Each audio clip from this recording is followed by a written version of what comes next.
Good morning and hello, everyone. Thank you for joining us this morning as we facilitate a dialogue with Morry Nichols for the next 45 minutes or so. I'm thrilled to welcome you to Veloz's digital dialogue that we have titled fondly, Morry Nichols, From Zero Emissions to Zero Regrets. Even though many of us are under a COVID-19 lockdown, we are so happy that you have spent some time with us today on Zoom. So I invite you to sit back and enjoy this conversation as we take a little peek behind the curtain to learn some of the untold stories of Morry Nichols. My name is Josh Boone, and I'm the Veloz Executive Director and one of your co-moderators for this dialogue. I'm delighted to introduce you to my co-moderator, Morry Cater, who is the founding principal of Cater Communications. Morry has deep expertise in communications, strategy, public relations, policy, and the zero emission vehicle ecosystem at large. And she is a longtime friend of Veloz. Welcome, Morry. Thank you, Josh. It's great to be here. Yeah, of course, this is going to be fun. So before we jump in, let's start with a little bit of background on Veloz. So Veloz is a unique public-private partnership which believes that the future is electric for all.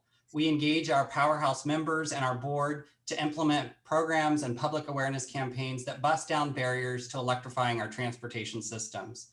And on that note, on the note of campaigns, please keep your eyes peeled for Veloz's next EV public awareness campaign launching in mid-January. Veloz is led by a high-powered, diverse, and well-networked group of action leaders from key sectors in Fortune 500 companies, and you can see their logos here on this slide. It includes automakers, electric utilities, charging and zero-emission vehicle infrastructure equipment providers, and many more, all uniquely able to accelerate the shift to electric cars and trucks. Please visit our website at veloz.org. Click on the Join Us page to explore what it means to become a Veloz member. And now to the woman of the hour, Morry Nichols, who really needs no introduction, but I'm going to give you one anyway. And Morry, I know how you hate when people go on and on about you, but you're tough. You're just going to have to listen because your list is pretty long. Her list of monikers is even longer. NRDC attorney, assistant administrator of the EPA, twice chair of CARB, public policy chair of Veloz, clean car champion, queen of green, woman warrior, the list goes on and on, but I think of her as Captain Lionheart. You in public office have been as famous, and few have had as much impact as Morry. Because of Morry, California leads the world in climate action. She has successfully driven down emissions, especially in disadvantaged communities, while growing jobs in the economy. Very few people have accomplished greater public good. It's my honor to welcome my dear friend, Morry. Mm-hmm. Thank you, Morry. Welcome. It's a pleasure to be here.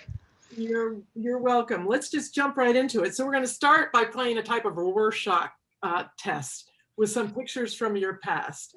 So, oh no. Okay, all right. I'm up for it. We want to get the first impression and maybe a little backstory on these pictures. Ready? Okay. All right. Oh, that's me at my second birthday party, reading The Pokey Little Puppy, still a favorite book of mine. You look a little startled there. Yeah, I think there was a birthday cake or a cupcake with candles involved in this episode also. But mostly I want to point out that I was a reader even then. I was going to say 2 years old, seriously reading? I'd like to say I was, and my mom said I was, so I'll take her word for it. Well, I believe it. I believe it. You've always been precocious. Okay, next slide. Oh, that's me at the Civil Rights March on Washington in 1963, somewhere in the middle of the crowd on the mall. This is the only picture that I know of that. It was done by a guy who was along with us, and the quality of the photo is not that good, but I love the picture just because of what it reminds me of. So 18 years old? Yes, I was in college. There were 3 buses that were chartered from Cornell and the town of Ithaca, which didn't have a lot of Black residents, but it had some, and many of them came with us, and it was a wonderful day.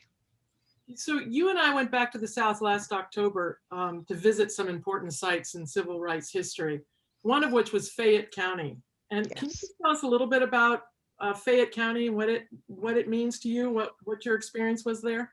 I spent the summer after my sophomore year at Cornell, or sorry, between freshman and sophomore year in Fayette County. Was at that time a completely rural county. It's now a bedroom suburb of Memphis, but it was a place that had a few large landowners who owned all the land and a population that was over 75% Black, most of whom were sharecroppers, but not all. And one who had managed to acquire a gas station and general store after he came back from fighting for the United States in Korea, invited a group of Cornell students that were Freedom Riders to come and help organize a voter registration campaign. So I spent that summer living in a cabin of a woman who was a widow and who thought the $5 a week she got from our project was ample to feed us. And I guess it was, considering that she was a very good cook and got US surplus food. And every day we would get in our beat up old cars and go driving around in the back country and try to talk people into coming down to the county seat, Somerville, on Wednesday for the 1 hour that they opened up voter registration so we could get people registered and involved in the elections that fall. Pretty, pretty amazing, especially at that young age. You wrote a book about it. Oh, yes. I worked with the professor, Doug Dowd, who was our sponsor because we made ourselves into an official Cornell project so we could get money to cover the costs of this project, which were pretty modest. But we actually won an election on campus over some opposition to be designated as an official campus activity. Doug was our sponsor, and he came at the end of the summer, but wasn't with us for most of it. So I got to write the parts that dealt with what we actually did while we were there. How do you think it affected your kind of trajectory and Well, this all happened at a turning point in American life. And while we're a long way from rooting out racism in our society, as we have become all too aware this summer, but I think in a good way. At the time, there were still basic issues about, the equal protection of the law. And to have been a part of that was one of the great events of my life. all right. I think we're going to go to the next slide. That's great. So next up, Mary, we have something totally different in this photo. So Yes. we would love to hear your reactions to this photo. Well, this is me and my dog Muti with Arnold Schwarzenegger, otherwise known as Howard Kleiner, the used car salesman. And it was on the set of the commercial that he made for Veloz. And I got to come and watch the filming. And then at one point, as a spoof that was arranged by, I think, Josh, you and Morry and some other folks, I did a walk on to Arnold's complete surprise. He was not expecting me to show up at all. And he managed to not break character. And I posed as a lady looking for a car, but not interested in electric cars. But no, sorry. I was the one who wanted the electric car, and he was the one who was trying to explain to me why an electric car would be completely the wrong choice for me. It was very funny. And afterwards, we got this photo taken. Yes, I remember that day well. It was a day full of kind of the unexpected. It was our kicking gas production day. And Right. I think part of the goal, was for that campaign to really go big. And so I think we achieved that goal with well over 16 million video views. Wow. And, we had people from all over the world interacting with us about the benefits of electric vehicles through kind of a cheeky to the cheeky campaign nature of So, yes. Josh, I had my dog with me because it was a Saturday. We were at this used car lot that was the site for the filming, and so Moochie came with me when we went in to do our car shopping episode. Yes. And my recollection is that I was cut from this wonderful video commercial because we didn't have a license from the ASPCA to have her on the set.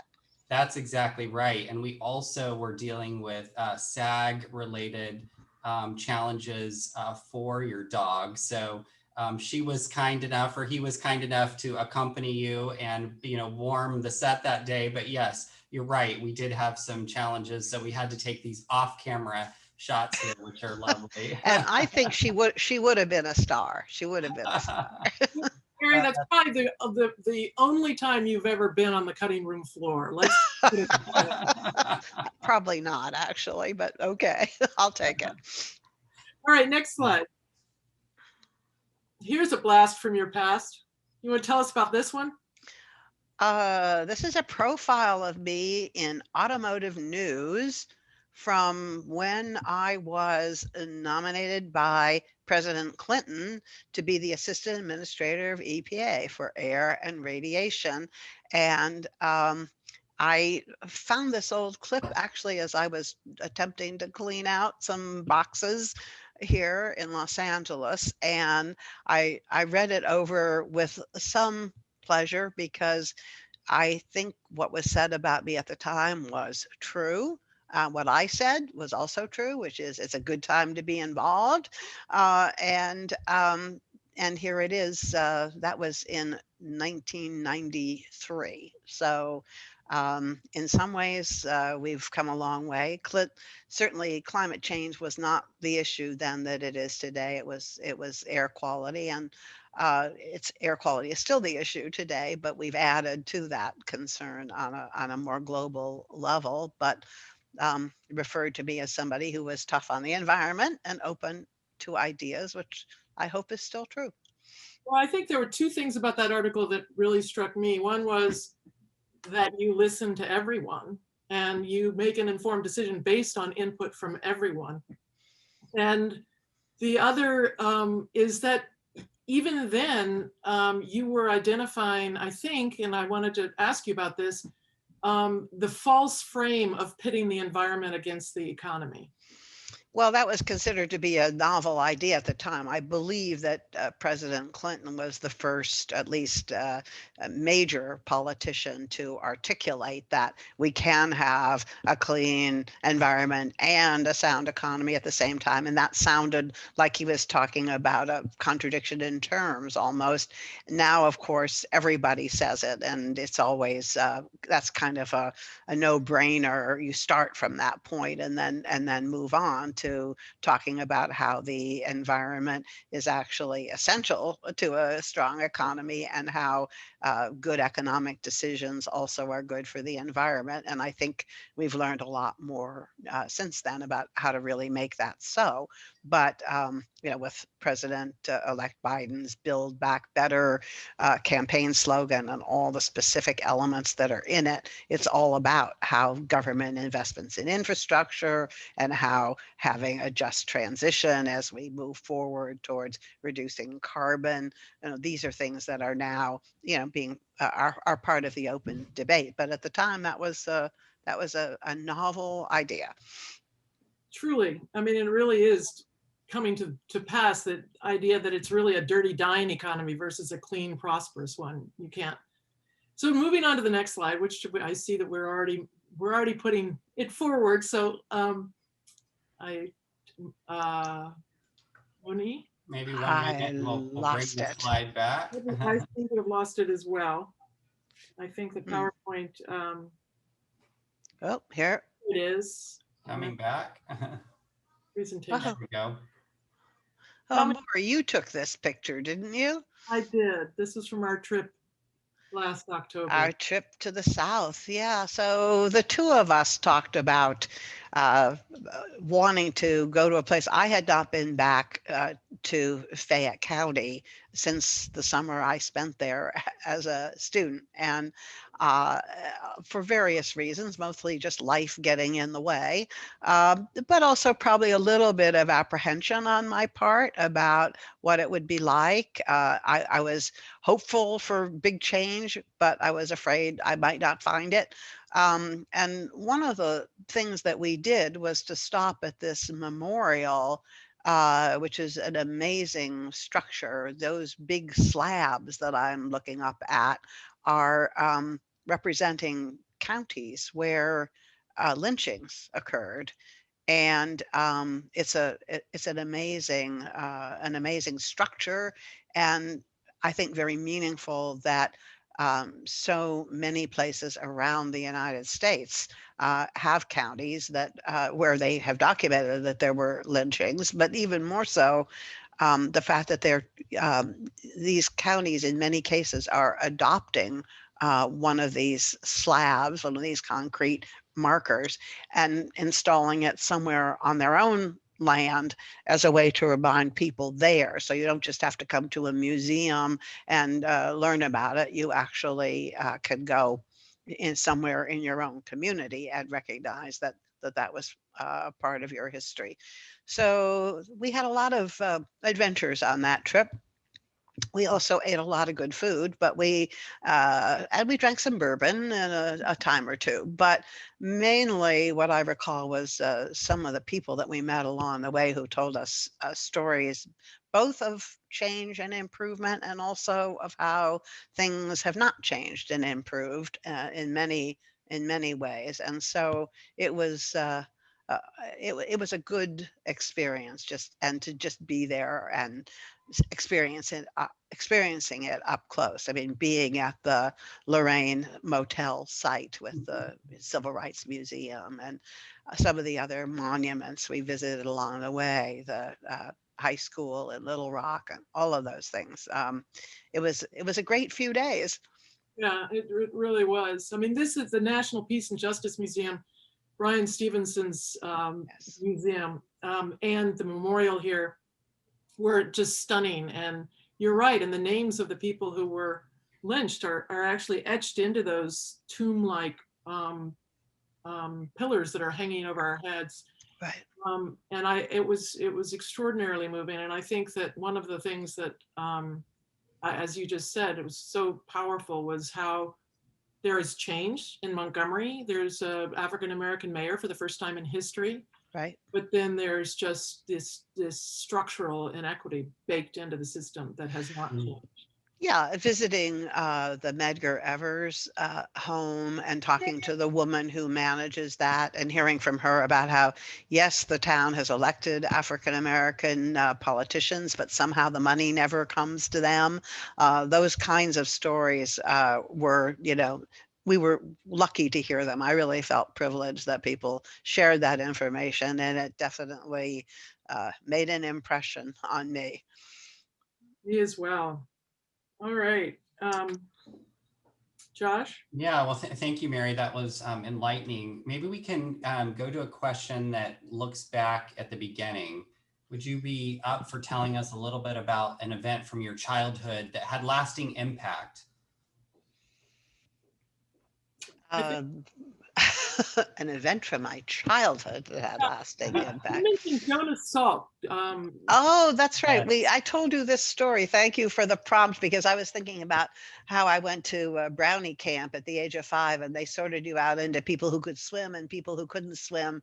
And when they got to me, I said I could swim, which I hoped was true, but actually I didn't know how to swim. So I got thrown into the water, and I managed to swim the few feet that you had to swim to be classified as somebody who could go into the swimming group as opposed to the total beginners.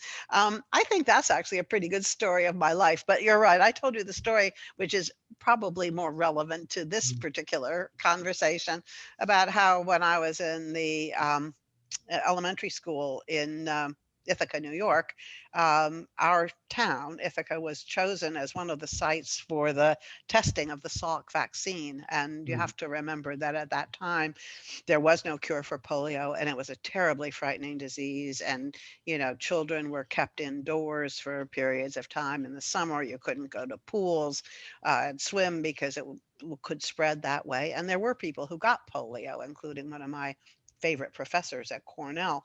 And so my parents volunteered me to be one of the kids who got the shots. But of course, because it was a randomized trial, we didn't know until later that I got the real vaccine as opposed to a placebo, because Mm. half the people didn't get the vaccine, but I did. So I was fortunate enough to have actually gotten immunity as a young child. I think it was third grade at that point. In any event, it was a life-changing event in the sense that the fear of polio went away. But before we got to that stage in our country, there had to be people who were willing to try, and also a faith, which I think we had, that this would not have been allowed to happen if the government didn't believe that it was safe. Now, since that time, we've learned that there were episodes where the government, in fact, allowed for experimentation to be done, as with the famous Tuskegee episode, where people were infected deliberately in the name of science. So it was. I think the story is useful as a reminder that for those of us who were protected and were privileged to be part of it, it was a tremendous experience. But for those who were not, had not treated so well, there's a lack of trust and Mm. understanding how necessary it was to have that trust in order to be subjected and to subject yourself to something that seems so risky. And for me, it's just an example of how, in order to achieve the levels of public health that an advanced civilization like ours ought to ought to have, you really have to build and maintain that level of trust between the government and the citizens, and know that science is not going to be used in ways that are not beneficial to the people. So that's the story. Yeah. you have any recommendations for how we get out of the mess we're in now, where there is such distrust and Well, I think what's being done now is a level of, starting at the basic community, one hospital, one nursing home, one place at a time, where you have individuals who are trusted and known, and who are convinced that the vaccine is safe and can explain why they think that, and to talk to the people that they're suggesting take it. I think you can do public service messages from on high, and they should, but there's no substitute for having your nurse or your neighbor be the one who's giving you that message. And hopefully that person has been, not only told, but has taken the medicine or the vaccine themselves, and can report on what it's going to be like, and be someone who's known to tell the truth. yeah, Thank yeah. you for sharing that. Very, very relevant for today as we, as a nation, roll out vaccines actually globally. So Yeah. thank you for sharing that story. It's very helpful. Bringing Dr. it, Moore? bringing it back to you, Mary. Rumor has it you were a rebellious youth growing up in Ithaca. Well, yeah, I guess so. Within the context of, Ithaca, New York in the late 1950s, I think that would be fair to say. I was a part of a group of kids, actually, who um, thought of ourselves as being activists on the front lines of being for peace and justice. And we organized a little club that met on Sunday afternoons. Wasn't every week, it may have only been once a month, but we took on various projects. And they included things like going out to the migrant labor camp that was up the lake from us, where there were people who came through in the summertime to pick the peaches that were grown in that area, and where the conditions were not good, and going out and taking uh, food and clothes, and sort of documenting what was going on. But one of the favorite activities that I remember was that we used to have air raid drills in those days. This is the Cold War, and our community, like communities all over the country, had an announced time when these air raid sirens would go off, and everybody, wherever they were, was supposed to take shelter somewhere, so we could show that we were prepared. This was the era of the air raid shelter, but we didn't have, most people didn't have home air raid shelters. There were a few of those around that were stocked with goods, but you were supposed to go into a basement somewhere. And several of my friends and I decided that our way of protesting this Cold War kind of mentality would be to defy the air raid warning. So it went off just as school was getting out on that particular day. And so instead of going to the place where we were supposed to go, we walked to the main street in downtown Ithaca and openly walked down the middle of the street, expecting that we would be arrested and would be, become martyrs. And in fact, nobody paid any attention to us, but still we did it, and we were proud of ourselves. Yeah, I mean, that shows pretty fearless. It was at a time, I mean, when we talk about the fear people are living with today, back then, I mean, my father-in-law, a doctor, had an air raid shelter and enough morphine to kill the entire family if there was a bomb that was dropped. Wow. And so, the kind of the level of fear that people were living with. And here you are as a teenager deciding you're just going to go down. Well, I came from an activist family. My parents were both political activists in their time and even in those days. And while they did not support me in this activity, I'm pretty sure I didn't tell them actually what we were planning to do. I doubt that I did. I don't know what they would have said actually, now that I think about it. But yeah, it came more naturally to me than it might have to some other people because of having that kind of a background. But I think it is also just something that's in my character. I was not a rule follower. No kidding. Still not. Well, maybe we can fast forward, Mary, to where you and I first met, which was at the California Air Resources Board. I, in fact, worked in your shop for a handful of years and have fond memories of that time. You've spent a lot of time in the past few months doing interviews about your achievements. It's a huge list of exciting accomplishments, and we applaud you for that extraordinary work. I'm going to take a slightly different tact here and ask you to tell us about the biggest, kind of boldest transportation goal that you just announced with the governor this past fall, and how did you get that done? Governor Newsom signed an executive order which puts the state on a path to have only zero emission vehicles being sold here by the end of the period where we're trying to get to carbon neutrality, which for the total fleet is 2045, but it starts at 2035 for passenger cars and for port trucks.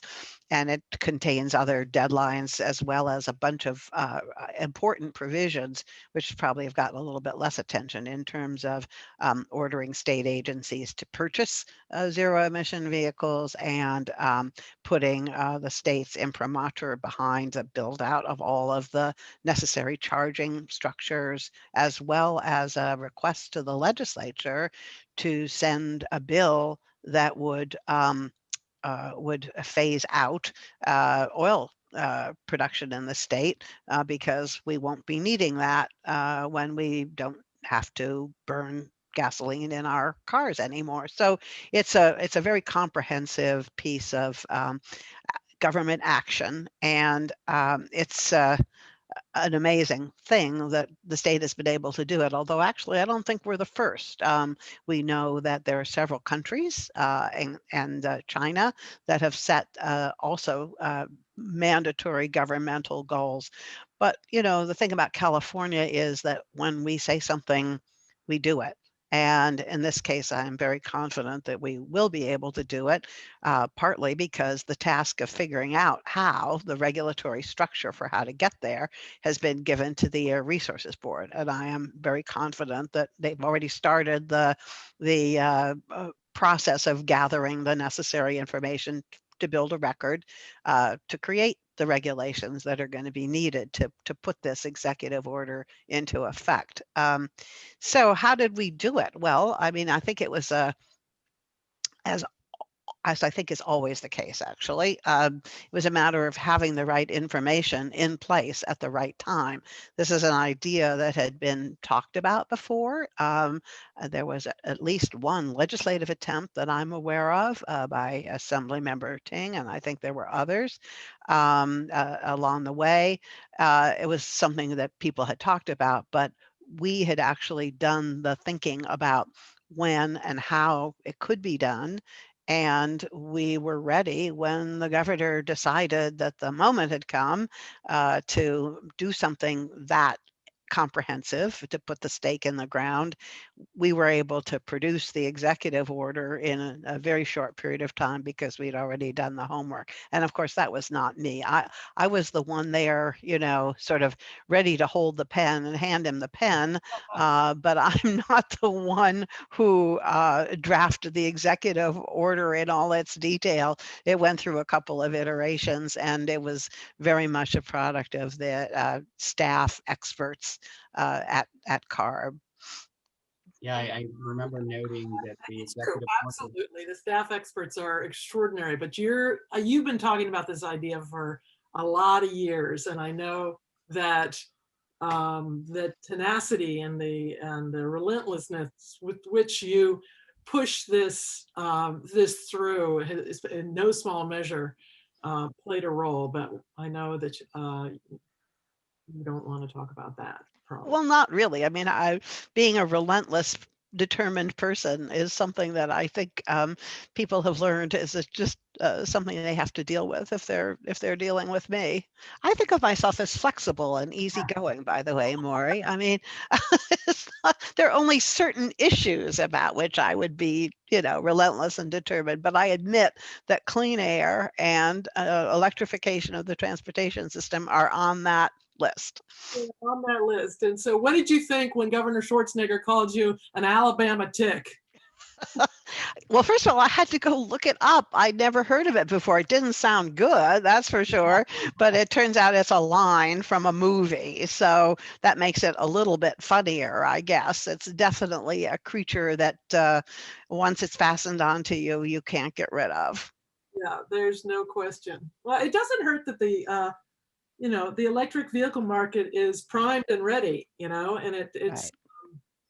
we have most major automakers now recognizing that the future is electric. Yeah, I mean, there's a limit to what you can do with determination and relentlessness. You got to have facts and you've got to have technology to go along with you, and that's kind of the big equation here. Is that you also have to have cooperation from others to make it work. And in the case of electric vehicles, I started off with electric vehicles. With the original General Motors EV1, I got to be one of the drivers who was allowed to test one of those things. It was a beautiful car that came in a lovely red color, but it wasn't exactly powerful. And it wasn't as fun to drive as today's electric vehicles. And obviously, the company decided not to pursue it at that time. And so, if we had tried to do an order like the one we just got signed by Governor Newsom, it would have been pointless. No one would have believed it, and we couldn't have made it real. We couldn't have made it happen. So you've got to have the other pieces of this puzzle in place before you can actually move into government policy being the thing that then begins to really shape the future. Speaking of the red EV1 that you mentioned, on a lighter note, I think that the zero emission vehicle executive order was signed on the hood of a red Mustang Mach-E. So that was really It was. a fun element. I like red cars. What can I say? Maybe I can just ask you, going back to that conversation briefly. you had articulated, Mary, a variety of things that need to kind of fall in place for us to reach that 2035 zero emission vehicle goal. But there is a whole EV ecosystem out there in which Veloz in part tries to foster. So I'm just curious, what the private sector can do, what the NGO community can do, and the community-based organizations to help the policies and framework to reach that 2035 goal. Well, the first thing that comes to mind is that the private sector is essential to getting the public sector to move.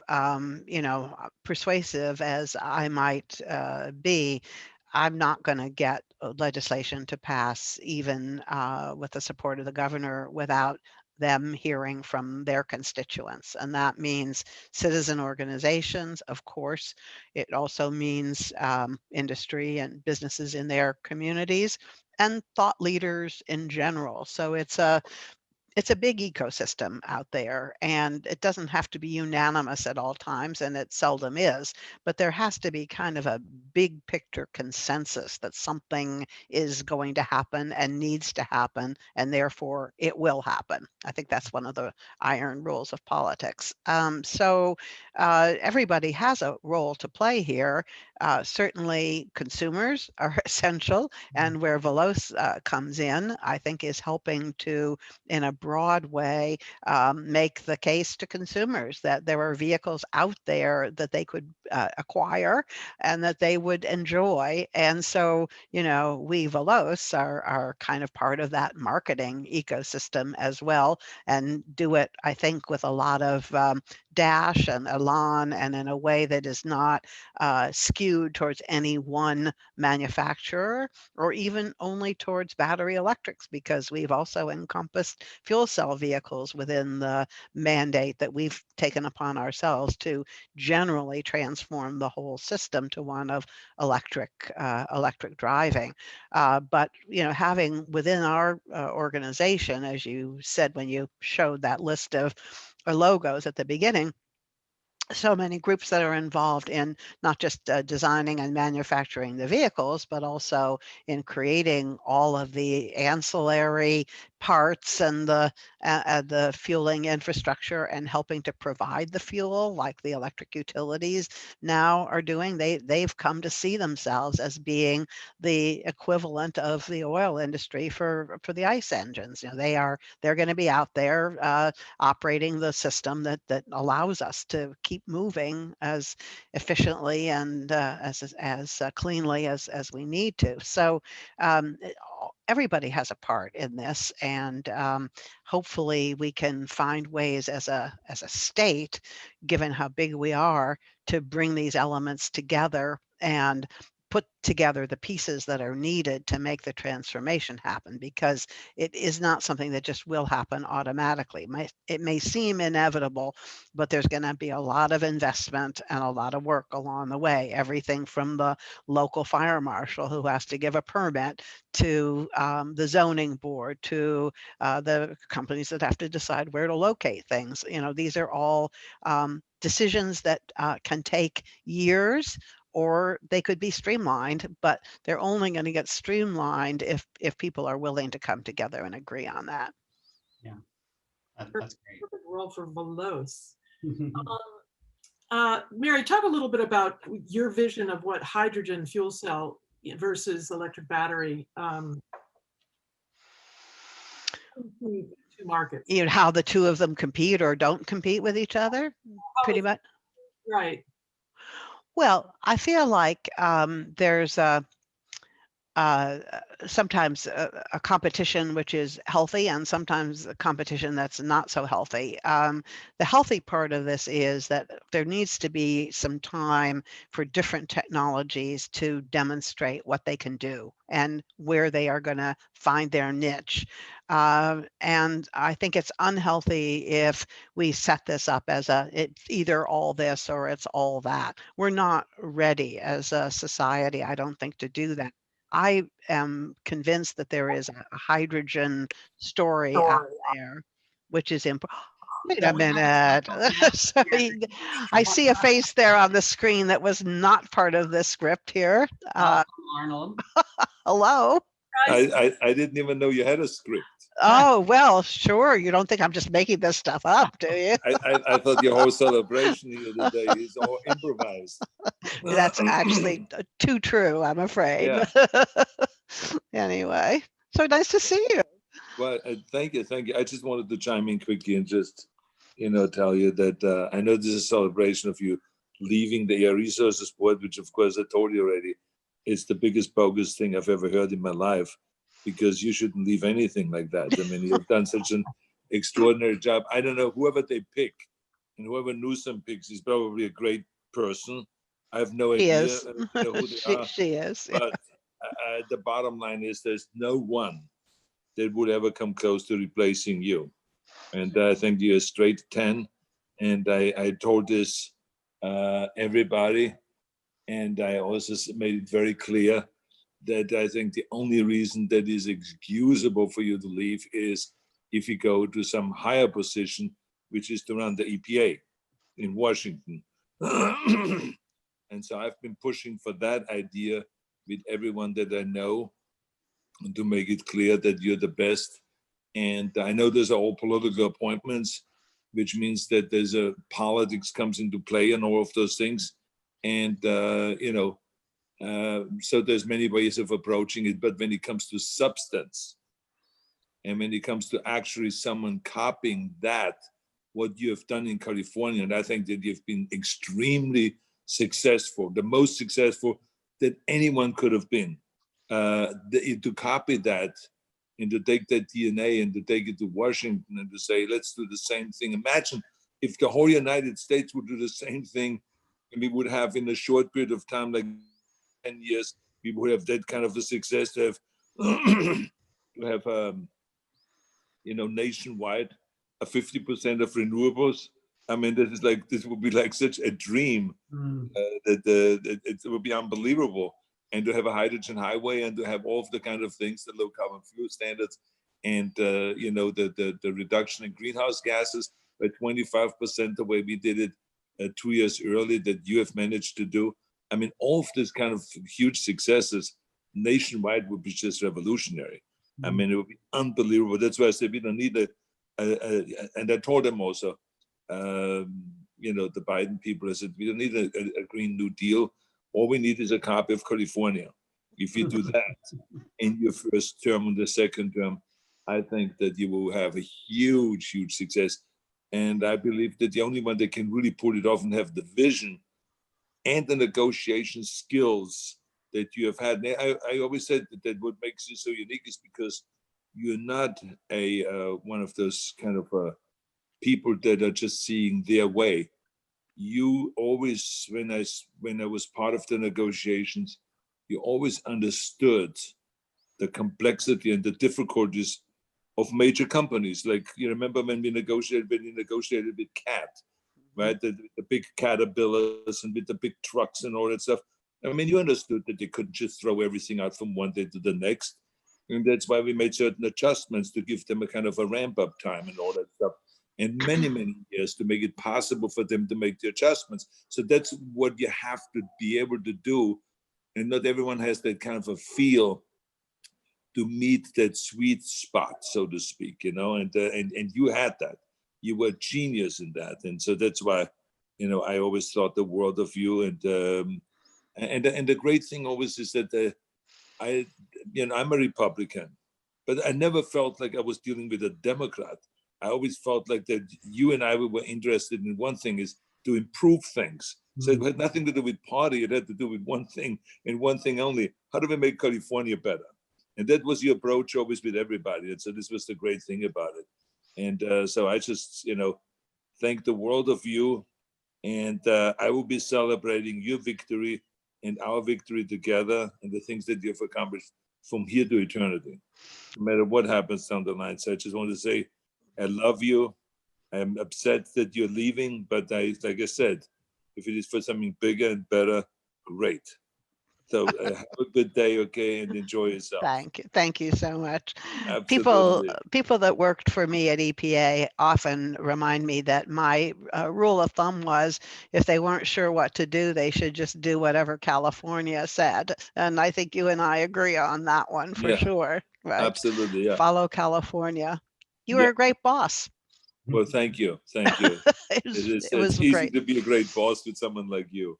But anyway, I hope that we do many more commercials together. We do some acting together, you know, this other kind I of have to stuff. get my SAG card, right? Exactly, That's what Josh says. Yeah. But you're a natural talent in that too. Thank you.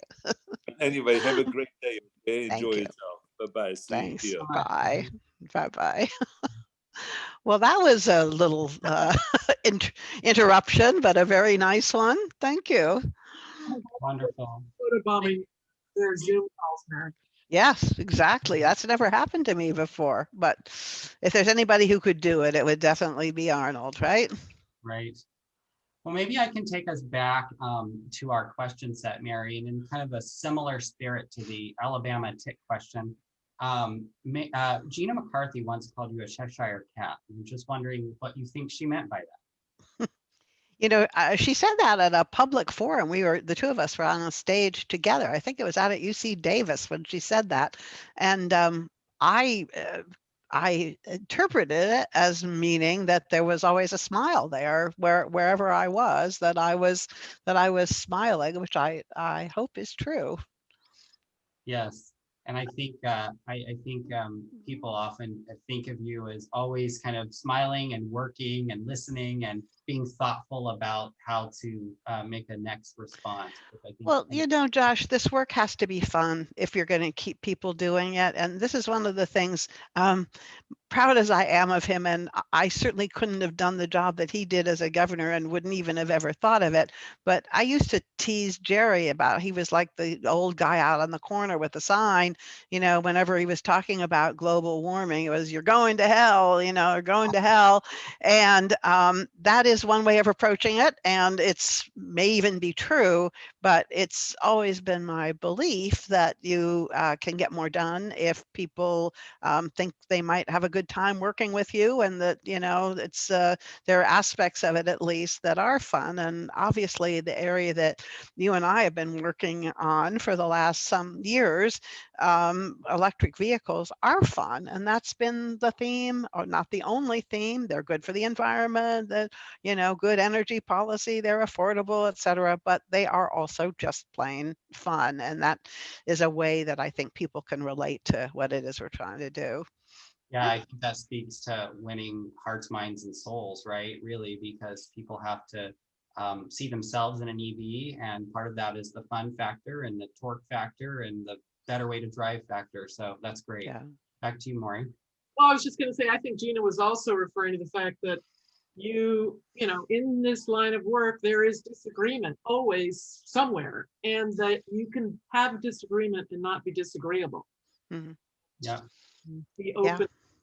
Well, that is true. That relates back to the topic of regulation, which is not everybody's favorite word, but it is essential. And that's one of the things that's come across recently, I think, with the auto companies, in the case of GM, actually changing course. In the case of Ford and some of the others, they were more willing to step up early and say, yeah, we need stronger regulations on fuel economy and greenhouse gas emissions. But that doesn't mean they're going to agree on every detail of how the system should work. You get down into the weeds pretty quickly, and there's real money at stake here. It's not just a academic exercise, so to speak. So yes, you have to be able to deal with disagreement and decide when it's time to kind of make a decision and move on, hopefully with the support of most of the people as you move forward. Boy, do we need that in Washington right now. Just saying. What are you going to miss the most about CARB? Oh, well, it's just an amazing institution and a wonderful group of people to work with. Every once in a while, somebody leaves to go somewhere else, like Josh, for example. Josh was my special assistant when I first met him. And, you know, he was an amazingly organized and creative, out of the box thinker. And he was wonderful at keeping me organized and where I needed to be and helping me think through, you know, what I should be spending time on and therefore what I should not be wasting time on. But at the time, I don't think he envisioned himself as being the head of a important organization of this kind. And that's true of quite a few of our people who've gone on to bigger and better things. But there's also a core group of people, and there's many of them, who come to CARB and who find it a place where they can carry on important work at a very high technical level and with a lot of esprit de corps. And over the years, I've seen how the senior people mentor and nurture younger talent, how they adapt to changes in circumstances in our society. I mean, you know, the whole climate program, AB 32, was signed and passed in 2006. Mhm. That's not very long to have accomplished what we've been able to accomplish. And, you know, as the chair of the organization, I will take my share of the credit. And believe me, I'm not being modest about this. There is just no way you can do what we have been able to do without the many hundreds of people who actually know what they're doing when it comes to the technical side of the work, the data quality, the analytical abilities, the hands-on knowledge about how things work. These are just not replaceable. So it really has been the experience of a lifetime, and I treasure it, and I treasure the opportunity to work with so many, many good people. Wonderful. Well, shifting gears here in the theme of cars, Mary, I want to talk to you a little bit about being the so-called godmother of Veloz. Just interested in knowing what motivated you to help facilitate the launch of both the California Plug-in Electric Vehicle Collaborative and from there, Veloz. And then lastly, you know, what would be your biggest dream for the organization going forward?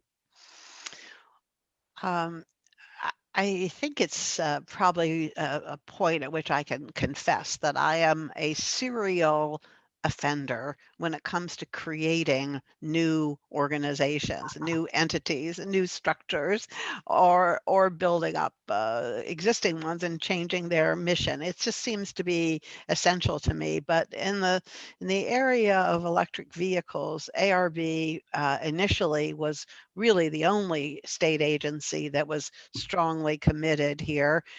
We had, you know, support from the Energy Commission and others who were pretty dubious about whether we really could afford to do this, whether we should be using electricity as a motor vehicle fuel, whether the electrical grid could stand it. These are issues that are being now fully addressed, and there are a lot of partners.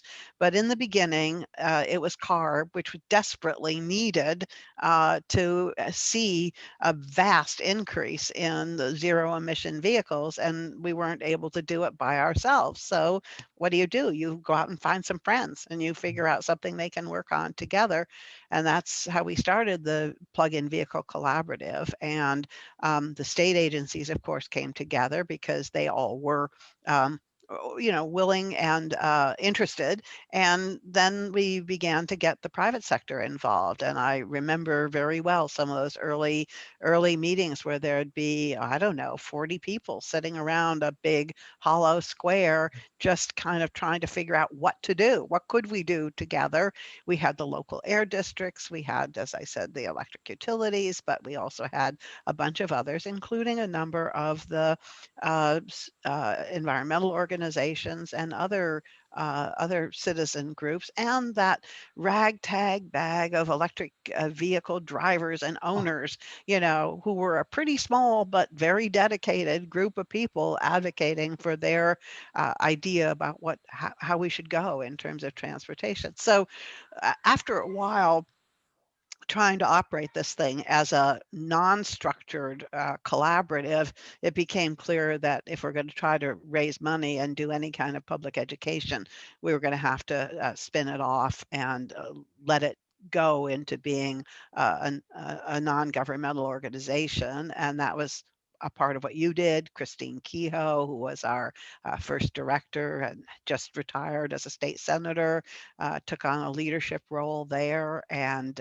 just did a terrific job of positioning the organization. I think we had Diane Wittenberg working with us. We just had, it attracted thoughtful, smart, energetic people who saw the vision and were willing to take it over. So at that point, I didn't have to worry so much about whether this thing was going to make it or not, because other people were going to take it forward, and I could just be one of the godmothers, and I'm very happy to be that. So going forward, I guess I just hope for bigger and better things.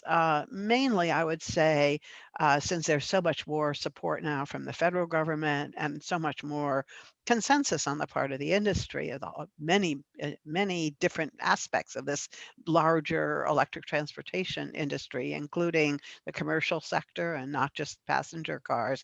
I'm hoping for some expansion. I don't think Veloz should try to take over the country or the world, but I wouldn't mind seeing it be working more at the regional level, because having the sense that you've got the whole Pacific, for example, all committed to the same vision of the future and working together could make a big difference in speeding up the pace of electrification everywhere. Yeah, that's great. Well, there's this little saying inside of Veloz that we say, once a Velozer, always a Velozer. So Morry, we hope as 2021 rolls around that you will stay actively engaged in the work of Veloz. And I think we look to that future as being very bright and hopeful. So thank you for those comments. So Morry, I'm going to turn it to you here for our last segment. We don't have much time left, but we have a few rapid fire questions of the need to know about Morry Nichols. And the first one is, what are you binge watching right now? Oh, it's not enough to binge on. But that series about the chess player, I just lost the name. She's wonderful. Was amazing. And I watched The Crown. I wish there were more of it. I came to the end. I want to see what happens next. But I don't watch a lot of TV, I have to say. When I have a few free minutes, I tend more to go to books than I do to television. I just never really got the habit of going and turning it on. Yeah. And I've seen you dance, so I know you're a great dancer. What's the music you most like to groove to? I am actually a big fan of blues, but I have pretty wide-ranging taste. The radio station in my car is mostly on WWOZ New Orleans. Nice. What is if you were going to go anywhere for a week right now, where would it be? What would it be? I almost said anywhere, but I think I'd probably go back to Mexico, to the Rancho La Puerta, which is in Tecate, as a wonderful place to go and just hike and eat and live in a healthy way for a period of time and do a little reflecting. But there's so much of the world that I still want to go see. What's your favorite alcoholic drink, and what do you do while drinking it? I'm sure it's going to be a cocktail, right, Morry? No, I'm a bourbon drinker. I adopted that early on. I love wine, and I will drink other drinks. I like to try some of the weirdest cocktails that are offered or used to be offered. I think one of the great inventions of the whole COVID period, and there are some good things that are going to come out of this. One of them is going to be the prepackaged cocktail. There have been some great opportunities around my house to try some of those. Remember that for a Veloz gift box. Yeah. So one last kind of rapid fire question for you, Morry. What do your grandkids call you? Oh, well, we actually have two sets of grandkids. So the older ones call me Nana. Their grandfather was Baba, which he kind of liked because it sounded like Babar, and we liked those books around our house, even though they're very old-fashioned and now definitely not politically correct. But the elephant was very charming. So, so I was Nana. But to the younger ones in DC, I am Grandma. Because my daughter did not choose to adopt that Nana line. So I respond to both of those sets of names. Wonderful. Well, we've already spent an hour together, so maybe let me just wrap up by thanking you, Morry, for co-moderating this session with me. Thank you to the 250 plus people that listened in on the conversation today. And of course, Mary, just a warm thank you for being our honored guest and letting us have this conversation. Thank you. It's been fun. Thank you, Mary. Okay, Thank you. everyone, have a great day.